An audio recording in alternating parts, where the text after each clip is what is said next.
Il y a bien aimé dans le Seigneur. Bon, certains se demandent quelle est la posture qu'il faut adopter pour la sonnerie des 9 coups de clochette. D'autres pensent qu'il faut mettre la tête au sol et bon, et là j'ai la clochette ici. Quand d'autres font comme ça. Non, ce n'est pas juste.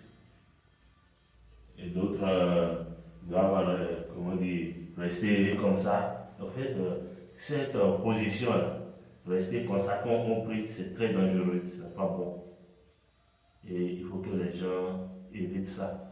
Il n'y a aucune position dans l'église qui demande de rester comme ça, hein, à quatre pattes comme ça quand vous voulez prier. Si vous voulez vous prosterner, c'est ça nous avons déjà montré. Ici, et tout ça, et le fond au sol, c'est ça la prosternation. Si vous êtes à genoux, c'est ça, c'est surtout le genou qui concerne. Alors, lorsque nous voulons sonner, il faut rester comme ça. Et puis, alors, quand papa a écrit dans le rapport du synode de 74 que ça doit être 3 coups secs fois 3, les gens ils ne comprennent pas. Parce que toujours sur nos paroisses, on entend toujours cette et or, c'est ce que le rapport au fait corrigeait. Il dit, après, dans le rapport, vous pouvez lire que certains, après le troisième coup, qu'ils laissent le son traîner loin, que ce n'est pas correct. Vous voyez. Et nous avons déjà publié sur nos plateformes un extrait dans lequel on voit l'évangéliste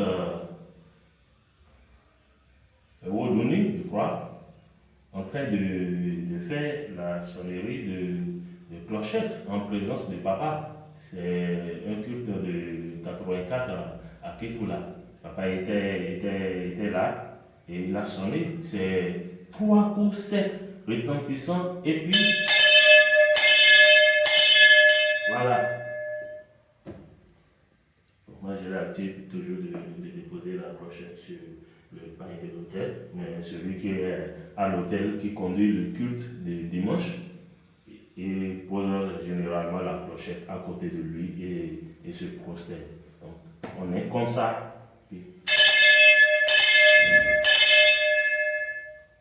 Et alors, sainteté, sainteté, sainteté à l'Éternel des armées.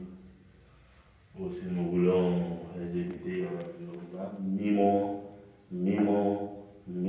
si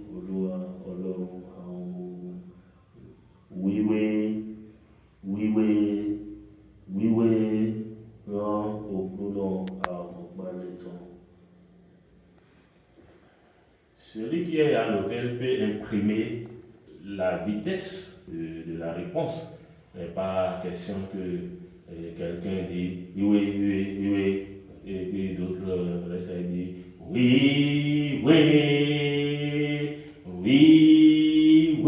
Et tout celui qui est à l'hôtel, il a un micro. Mais à défaut de micro, tout ouvrier de Dieu qui fait usage de la parole doit avoir vraiment de timbre pour pouvoir souffler dans la tempête. Donc, vous êtes à la prédication, vous êtes à l'hôtel, ce que vous dites doit être audible. On doit pouvoir vous entendre clairement. Donc, quand je suis à l'hôtel et je finis de sonner, oui,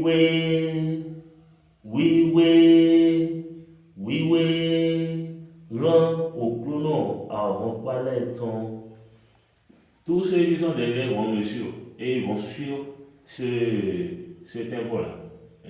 Par contre, si je fais oui, non, bon, ils seront obligés également de suivre. Puisque c'est quand tu finis, tu fais retentir encore Là. Sauf que nous sommes là, comme je l'ai dit, dans un rituel d'adoration, dans une sorte d'abandon de soi à Dieu, proclamer la magnificence de Dieu, la grandeur de Dieu, la sainteté de Dieu et se vouer à lui. Parce que c'est ça, se vouer à lui, c'est-à-dire se consacrer à lui.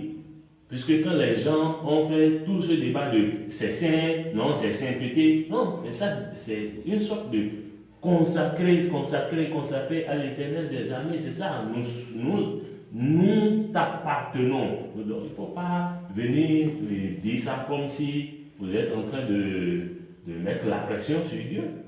Il faut dire ça avec révérence. Il faut dire ça avec une certaine modestie. Mais il ne faut pas aussi non plus tirer sur ça comme si, bon, vous n'avez pas la parole. Oui, oui,